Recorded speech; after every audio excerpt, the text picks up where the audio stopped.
Hello guys, welcome to my channel. आज की इस वीडियो में कैरियर सेंस मल्टीपल एक्सेस के बारे में समझेंगे और ये क्या होता है। पिछली वीडियो में हमने अलोहा एंड स्लॉटेड अलोहा के बारे में समझा था।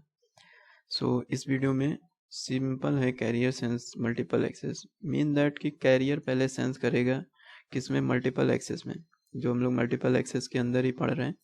Random and access protocol rap, and then rap के अंदर जो आता है वो पहला अलोहा है, देन सी एस में। तो सी एस में क्या करता है, पहले तो आप ये समझिए।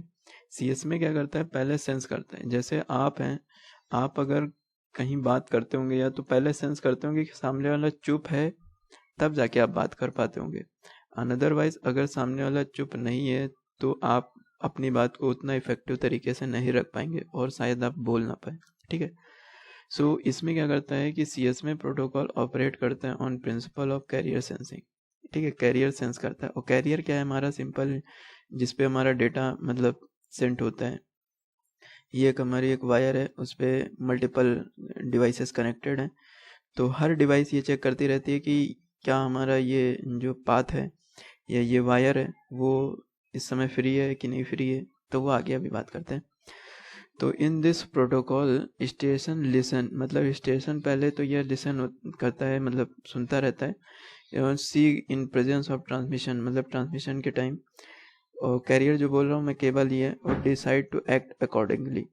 मतलब पहले तो ये डिसाइड करता रहता है कि कैरियर मतलब आपका फ्री है कि बिजी है, फ्री है कि बिजी है। अगर बिजी होता है तो वो अपना डेटा को साथ रखता है, मतलब रोक के रखता है। जैसे ही वो बिजनेस हट जाती है, तब क्या करता है, वो फ्री हो जाने पर ये अपना डेटा जो होता है वो सेंड कर देता है। ठीक है। अब इसमें क्या होता है, सीएसएमए में तीन टाइप होते हैं। पहला होता है नॉन परसिस्टेंस, फिर दूसरा होता है परसिस्टेंस, एंड तीसरा होता है पी परसिस्टेंस। ठीक है। तो हम समझते हैं कि पहला नॉन परसिस्टेंस क्या होता है। नॉन परसिस्टेंस वो होते हैं जो कह सकते हैं एक साधारण, आप समझ लीजिए एक साधारण स्टेशन है जिसको दीन दुनिया से मतलब नहीं। उसका एक सिंपल काम है कि वो पर्टिकुलर जो आपका वायर है या फिर जिससे भी मल्टीपल एक्सेस ट्रांसमिशन हो रहा होगा उस पर चेक करेगा। और अगर हमने इस स्टेशन को बोल दिया, मान लीजिए मैं लिख देता हूँ तो आपको अच्छे से समझ में आए। तो ये मान लीजिए सपोज दैट ये एक स्टेशन है, इसको हमने कहा कि तुम्हें डेटा भेजना है और तुम चेक करते रहो कम से कम 3 सेकंड तक। ठीक है, कि तुम्हारा जो डेटा है वो इसको भेजना है। सपोज दैट ये 3 नंबर, ये बी है, मान लीजिए स्टेशन बी है और ये स्टेशन ए है। ठीक है। तो 3 सेकंड का वेट लेगा। देन तो ये चेक करता रहेगा इस अगर कोई कम्युनिकेशन पहले से हो रहा है। ठीक है। तो ये 3 सेकंड तक वेट करेगा। देन ये फिर चेक करेगा, अगर फिर ये बिजी है तो फिर ये 3 सेकंड तक वेट करेगा। ठीक है। और फिर ये चेक करेगा। तो मतलब एक साधारण सा मानो है, साधारण सा स्टेशन है जिसमें बस इसमें एक टाइमिंग दे दी गई है कि भैया तुम 3 सेकंड तक वेट करो, अगर वो फ्री मिलता है तो तुम अपना डेटा यहाँ से ले करके बी को भेज देना, अगर नहीं मिलता है तो तुम फिर से 3 सेकंड का वेट करो। ठीक है। तो ये प्रोसेस चलता जाएगा। तो इसे वही इंग्लिश में कैसे लिखना है ये समझ लेते हैं। ठीक है। तो यहाँ पर लिखा है if station want to transmit a frame. अगर स्टेशन चाहता है कि हम एक फ्रेम ट्रांसमिट करें तो it find that the channel is busy, so then it will wait for fixed interval of time. ठीक है, फिक्स्ड इंटरवल ऑफ टाइम तक वे वेट करेगा।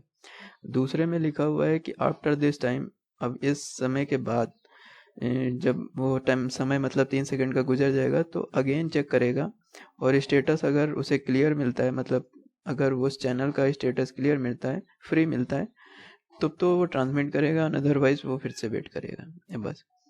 फिर बात आती है परसिस्टेंस की। नॉन परसिस्टेंस समझ गए। परसिस्टेंस थोड़ा जिद्दी होते हैं। वो क्या करते हैं कि परसिस्टेंस वाले, कि इन दिस स्कीम स्टेशन जो है वो which want to transmit continuously monitor करता रहता है।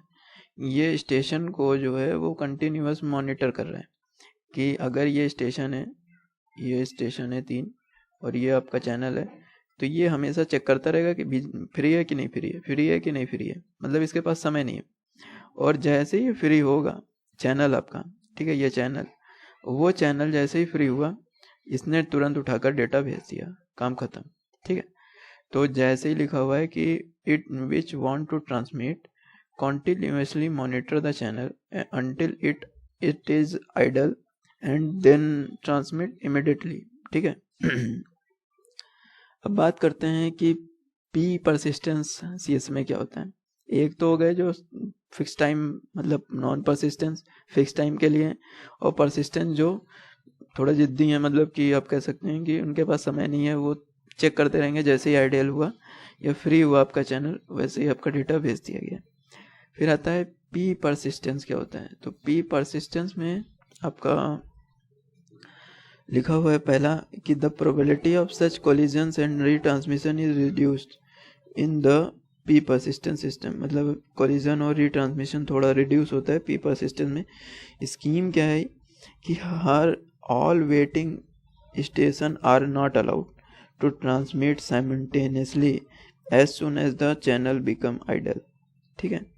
जैसे मान लीजिए सपोज दैट कि ये इसको 3 सेकंड मिला, ठीक है, तो ये क्या होगा, अब ये वेटिंग में आ गया।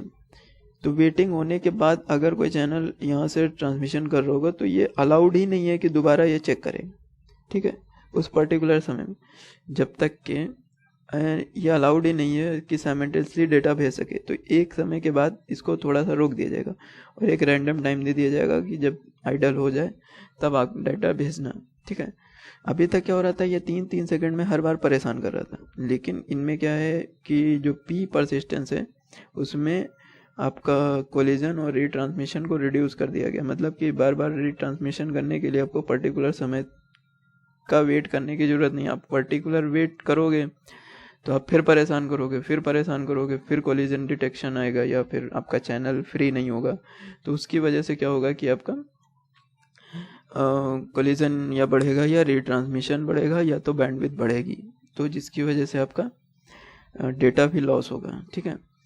तो ये था हमारा कैरियर सेंस। आगे की जो वीडियो में है वो हम CSM में CD पढ़ेंगे और ये बाइनरी में कैसे बैक ऑफ एल्गोरिदम क्या है इसकी समझेंगे, और ख़ासकर CSM में CD और CSM में CA ही ज़्यादातर आता है।